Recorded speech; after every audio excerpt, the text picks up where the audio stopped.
পিএসসির প্রশ্নপত্র ফাঁসকাণ্ডে জড়িত সন্দেহে গ্রেফতার ১৭ জনের মধ্যে একজন লক্ষ্মীপুরের রাগবতীর নোমান সিদ্দিকী। এই মামলার দ্বিতীয় আসামি তিনি। তবে বিয়ের পর থেকে স্ত্রীর কথায় নানা অপকর্মে জড়িয়ে পড়েন বলে জানান নোমান।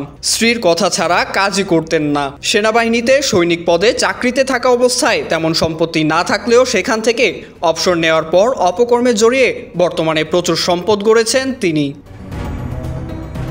নোমান ২০০৭ সালে সাফিয়া সুলতানা স্বর্ণাকে বিয়ে করেন। স্বর্ণা ঢাকা মিরপুরের শিক্ষা অধিদপ্তরে চাকরি করত। বর্তমানে সে গৃহিণী। বিয়ের পর থেকে নোমানের সঙ্গে পরিবারের কারো সম্পর্ক ছিল না। এই বিষয়ে নোমানের বড় ভাই জানান, বাবা যখন জীবিত ছিলেন তখন মাঝে মধ্যে গ্রামে আসতো নোমান। বাবা মারা যাওয়ার পর থেকে বাড়িতে সে আসতো না। স্ত্রী সন্তানদের নিয়ে ঢাকায় বসবাস করছিল। তার নামে যত সম্পত্তি রয়েছে তার চেয়ে বেশি সম্পত্তি তার স্ত্রীর নামে পাবনা ঈশ্বরদীতে থাকতে পারে। সে যা কিছু করেছে সবই স্ত্রীর কথাই করেছে। স্ত্রীর কথা ছাড়া কোনো কাজই করতো না Noman.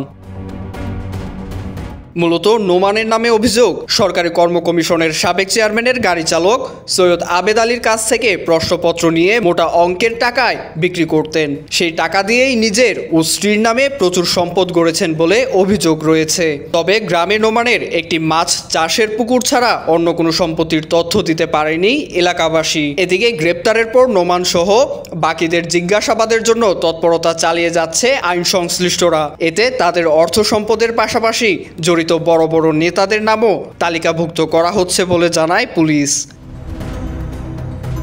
IVTV USA, new York.